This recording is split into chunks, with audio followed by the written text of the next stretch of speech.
So it's time for question and answer 56. I've got a couple of bonus things before we do 20 questions. First and foremost, my work daughter, Jessica, got some amazing news. After 5 years of trying with PCOS, her and her husband are expecting, and I'm very happy for both of them. It still gives me hope. I know that I say I'm going to adopt, but God forbid the cast iron skillet ever hits the guy over the head. I would hope and pray for good luck and blessings and tidings of joy, unlike reading online today that this one woman had 10 miscarriages with PCOS, but her 11th try, they were blessed with a baby. So, we're not guaranteed, and we can try and plan and be controlling, but guess what? It's the man upstairs that controls everything. And everybody knows that I'm a control freak, and maybe I speak out of being scared most of the time.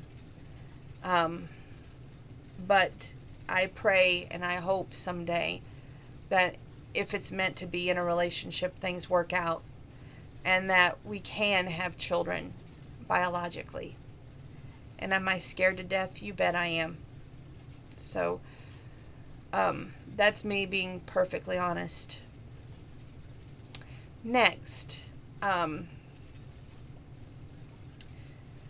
got asked, what is the definition of a gentleman? I was debating on whether doing this with a question answer kind of thing with relationship advice, because it relates to that too.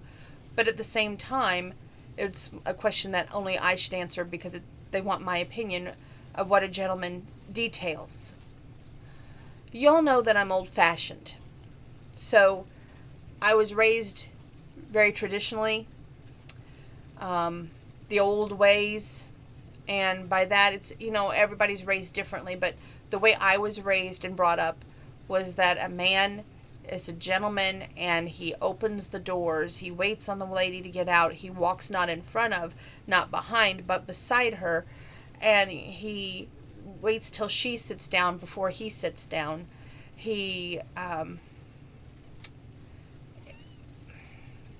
There's just so much that I can say, and everybody's like really wanting to know the answer to this question.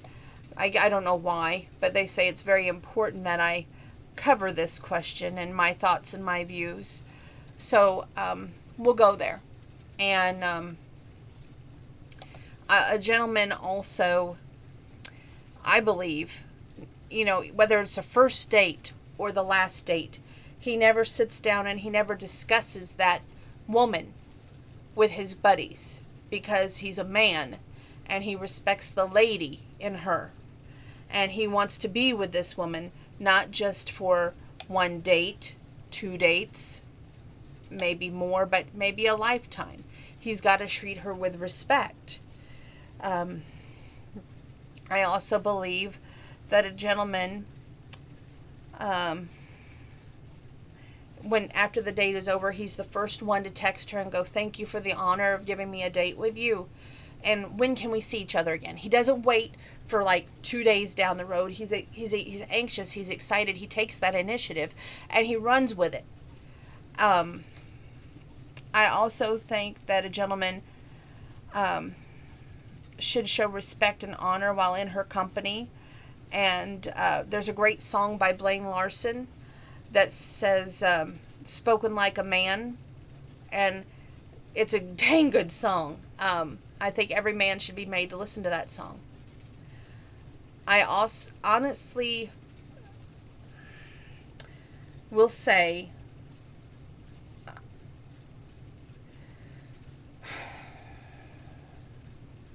I'm a great first date girl, but what's it like to have a second date? I probably will never find out because I'm stubborn and hard-headed, and getting me to say I'm sorry is like moving mountains. But I'm not perfect. Never said I was. Never claimed to be.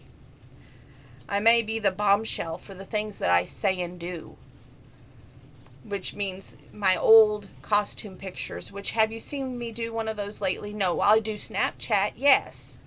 But it's just me goofing off, showing my funny sense of humor. I've learned that buying those costumes may have given off the wrong vibe.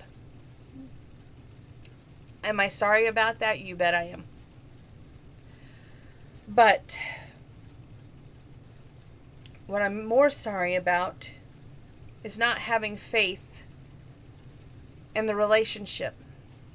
Not having faith in seeing where things went rather than jumping to conclusions and believing the worst. I guess I got so used to things going wrong that sometimes I'm my own worst enemy. But no matter what I do, it's not going to make things right. So, sorry. Let's go ahead and do these question and answers so I can go work out and goof off, which is what I do best. Okay. Do you believe people are basically lazy or hardworking, and why? You know, I like to believe that the American people are hardworking, and that if they're not, then they're just ill and they wish they could be. So I don't believe that there's any quote-unquote lazy people. I just believe that there's healthy people and then there's ill people that wish they were healthy. Do you believe playing is more important than winning? Or, what is that question again? Do you believe playing is more important than winning? Yeah, that is it. You should always take that risk, take that leap of faith, take that chance. Because if you get too scared to, how do you know what it's like to win?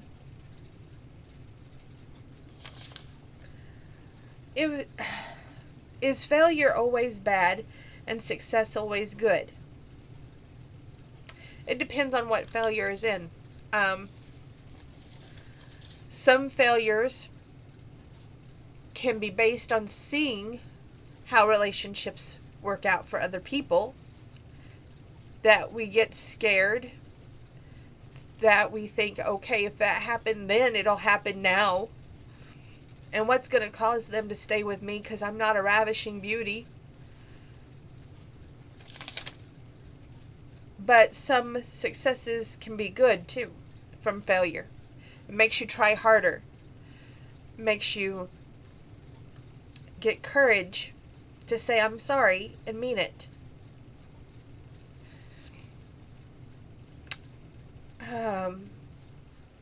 What job on a movie crew would you like to have? On a movie crew? Good gravy. I would say I would love to be in a movie. But I know that I'm not a Reese Witherspoon. So I would say I would be happy just to be one of the other ones in the movie, like a Hallmark movie where they help the other two fall in love because they just know that love's not ever going to happen for them.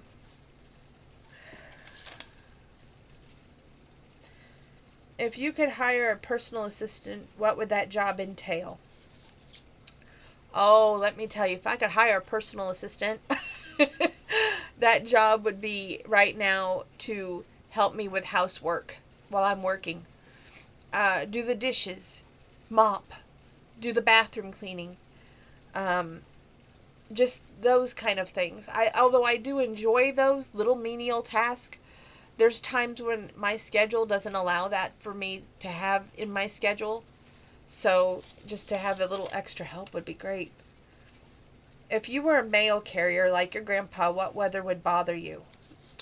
I think when it's like 0 degrees, that would bother me. I think that we're getting ready to go into this heat wave, I hope.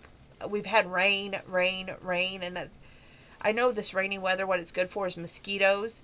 And my grandpa, God bless him, he's always like looking at these rainy fields, and he's like, I sure feel sorry for these farmers. And he'll say things like that. And I don't know, I just really hope that the weather doesn't get too hot, too cold. And that we don't have any more rain. Let's see. What would you like to be when you grow up? Honey, I am grown up. I'm going to be 42. um, I would like to have courage in myself, to believe in myself, and not be scared. But if I was ever given the chance, I'd love to be a wife. I know I come on here and I say I'm going to adopt, I'm done with love and everything, but there's times when you look at amazing things and you wish you had that. Take, for instance, Jessica, who's going to have her baby. I'm so happy for you. I really, really am. But I really wish I would have that chance and that opportunity.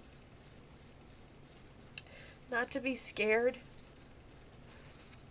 Not to let fear rule my life and wonder, well, if I did say something, would he yell at me? Would he scream at me? But I guess we'll never know. Are you a better talker or listener? I think that depends on the situation. Sometimes I can be the best listener and give the greatest advice. But if it was up to me, I sometimes don't even take my own advice. And I don't always hear what I need to hear. Or I jump to conclusions and ruin things. What is your favorite thing to do after work? Go eat with my grandpa. And it's the little moments that I have with him that we share about how the day went with my phone work to what he did for the day, which today he had a busy day. One of my friends, Tanya, stopped by and dropped off some things for me. And Rick Easton came by to wish Grandpa a happy birthday. And then the mail lady. And it's always nice when he's kept busy, because that way his mind's not on a lot of things. And this week would have been Grandma's birthday, so I think we're all a little very emotional this week. What is your favorite thing to... Okay, we did that. Do you have any desire to be president of the USA? No. How old you be if you didn't know how old you are? If I didn't know how old I was, I'd say like the dentist, because that's the best compliment he paid me, was he thought that my mom was my grandma. He thought that I was in my 20s, and that was why Dr. Baumgartner didn't want to pull my tooth. So, I think that that's a great compliment.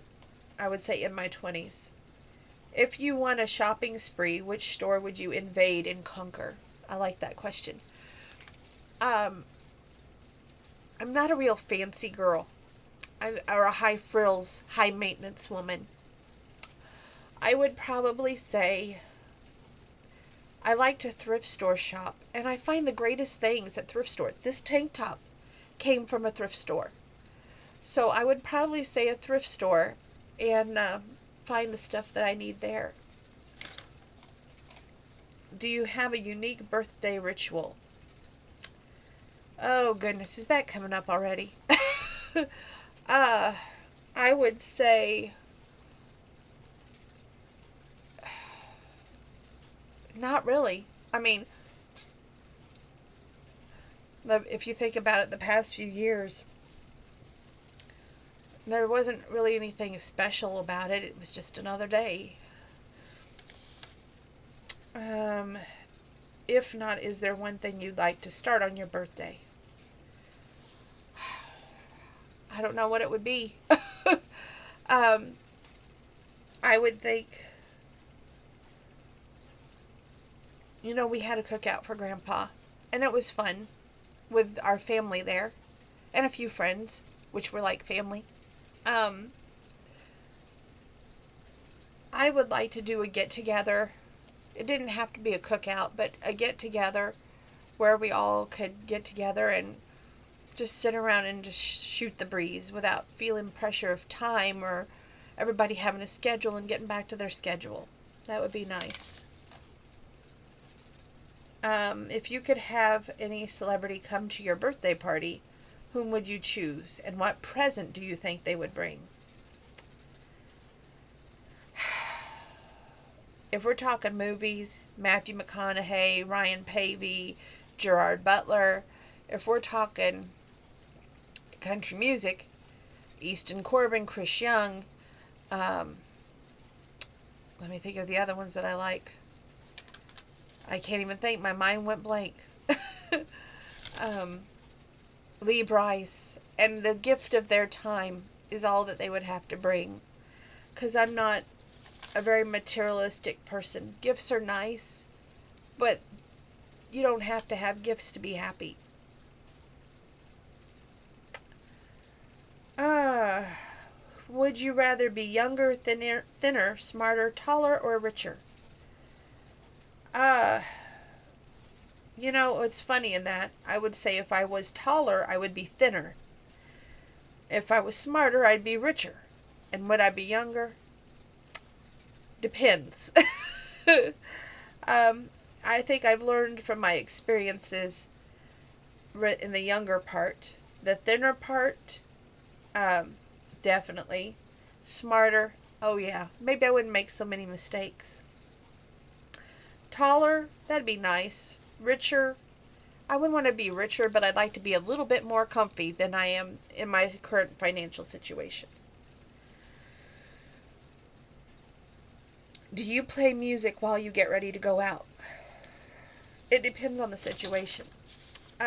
In the past, if I'm getting ready for like a date or even to hang out with a friend of mine, I'll take a little longer and I'll put on some music to try and just, zone out before I go.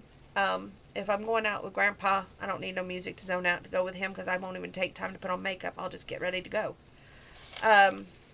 If it's family, the same thing. Usually I don't take time. But if it's for a special occasion, yes, it takes time to glam up. So yeah, I'll put on some good country music on my cell phone and I'll glam up. If committing to a relationship is like buying a car, do you tend to test drive before you buy, or are you quick to sign up for a long-term lease? Ooh, that's a good question. If committing to a relationship is like buying a car. I don't believe in sex before marriage. I know that may shock some people, but I don't. And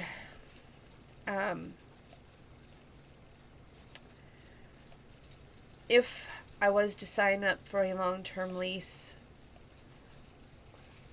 I would have to be engaged or married. And I don't know. I know a piece of paper doesn't make a man stay because I have been virtually married, virtually divorced once, trying to get twice, let me tell you. But I don't know, really, love's always been hard on me. Love has always been the hardest thing for me to accomplish. Mainly, some would say my hot-headed temper.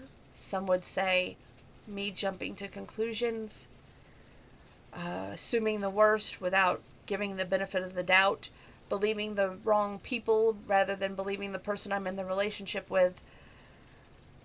The list goes on and on and on of everything that I'm not perfect at doing. But I can't always be the one that's wrong either. Meaning, yes, I make mistakes. But if I make mistakes, then they make mistakes too, because relationships are 50-50.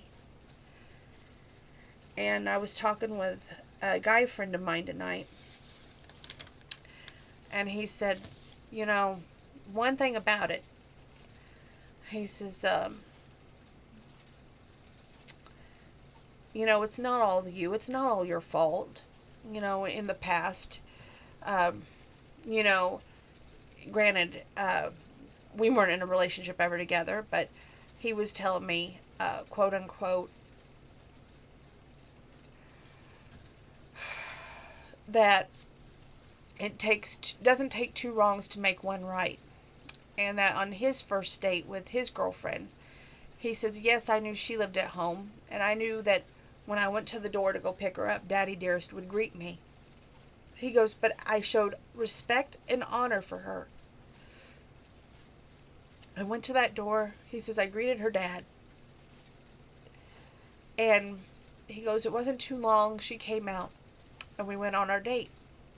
He says, like you, she doesn't like Buffalo Wild Wings. And he says, I wanted to take her there, but I knew I had to work my way around it.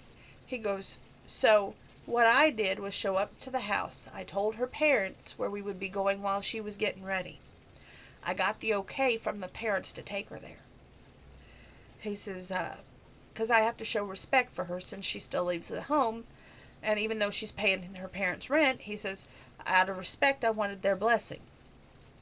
He says, so that was important to me. And so he says, I wanted her to know that as a woman and as a lady, I respected her. He says, honestly, it's weird to me that you've had 4 different relationships and not one came to the house to pick you up. A. B. Not one came to the house to shake the hand of either your grandpa or walk in and meet your grandma face to face and go, you know what? This is what needs to happen. I'm going to take Donna out. She may not want to go there, but I want to show you respect and tell you where we're going in case you need her for emergency. She will have her cell phone. She will be available to you. And he says, yeah, they've all been gentlemen enough to ask you where you want to go. But he says whether it was Buffalo Wild Wings or the Alamo, he says you refused each time. And he goes, I know you don't believe in drinking. And he goes, and that's fine. That's your prerogative. And he says, no man should get totally wasted on the first date anyway, or allow a woman to. He said, but at the same time, he says, one beer usually helps take the edge off of the first date and the nerves. He says, Donna, it's great that you were born an only child, but you have step siblings. And he goes, I know you hate that word step. He says, but at the same time, he says, you're going to be 42. He says, so if a guy wanted to take you to one of those establishments, he doesn't want to feel limited in where he can go to dinner with you. And he goes, a guy could look at that and go, you know what? That's a minus. And that could be one of the reasons that you have some issues with guys. I said, well, it could be, might be, who knows, whoever knows. But I don't think I'll ever get the chance to sign up for another long-term lease. Do you prefer to open birthday gifts in public or private? Depends on who they're from.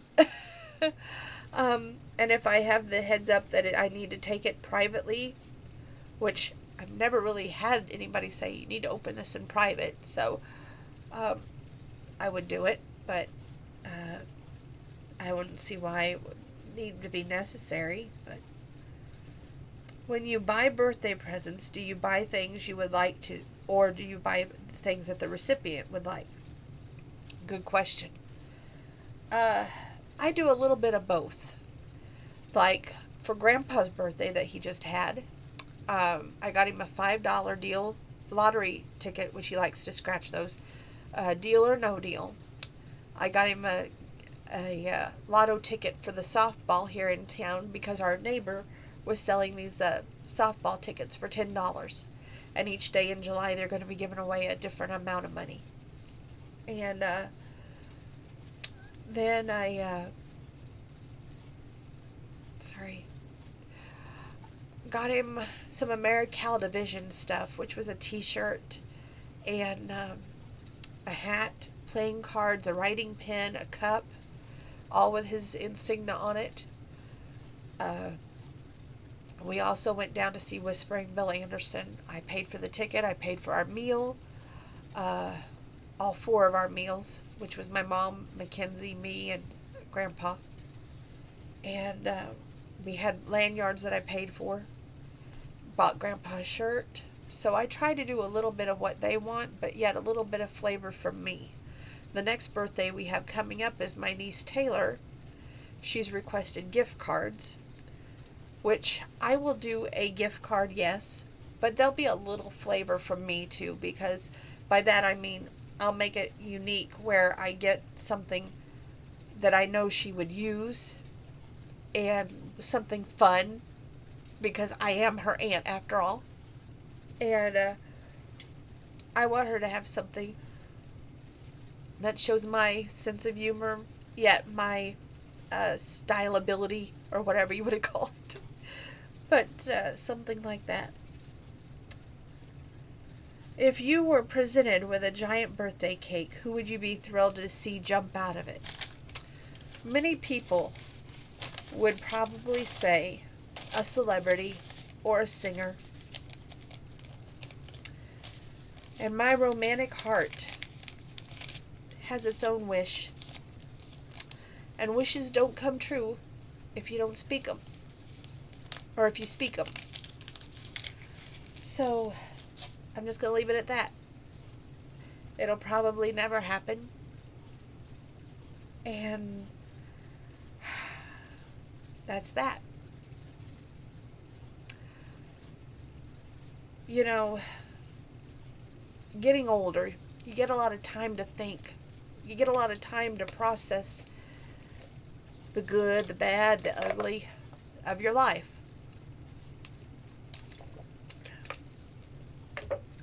I'm not perfect. Never said I was.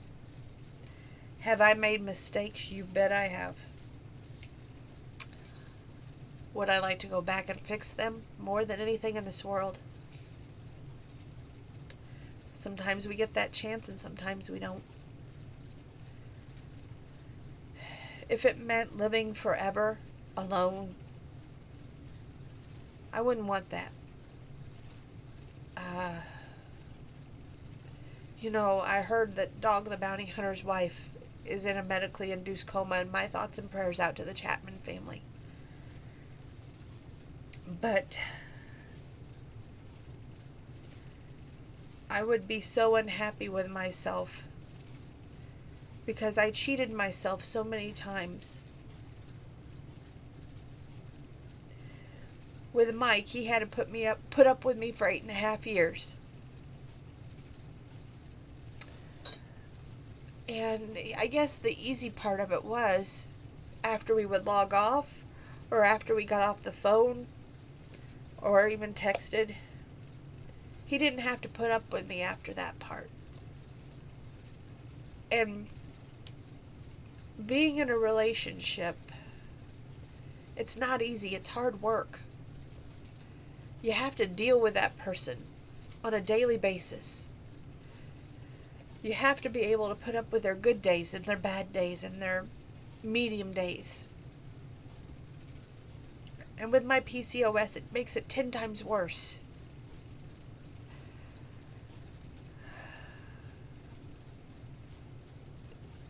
And there's times that I wish I could go back and fix it. But like I said, I'll probably never get the chance to.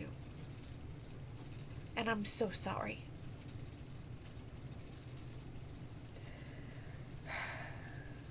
If there was one thing on this earth that I could do, it would be to make things right and have a do-over. But everybody's heard me say that 1,000,001 times, and it doesn't change a thing. Because I guess some of my mistakes are too big to forgive. I keep going back in my mind thinking about different situations and scenarios.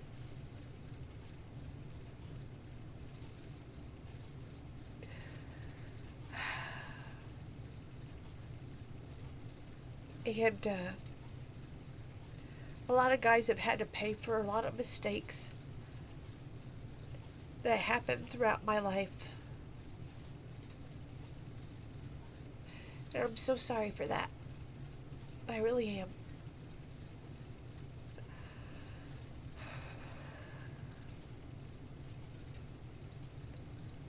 And if I had the chance, and if I was not scared or not afraid, I would apologize personally.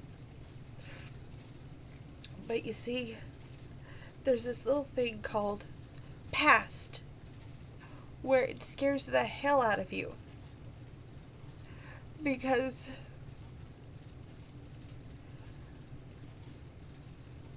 of other people's tempers and other people's actions that you're frightened. Like a scared little bunny.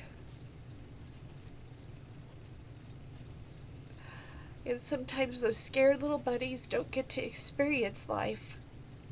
Sometimes they're tore up into little pieces while they're still young. I don't know. Sometimes I can be the best listener and the best advice giver, but for myself, I can be the worst enemy. So, for all those times that I have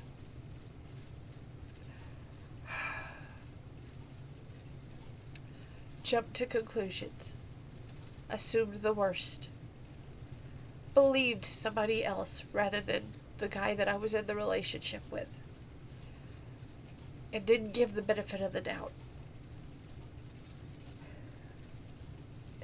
I am sorry. More sorry than you'll ever know. That's all I want to say tonight, because I'm going to go work out. God bless.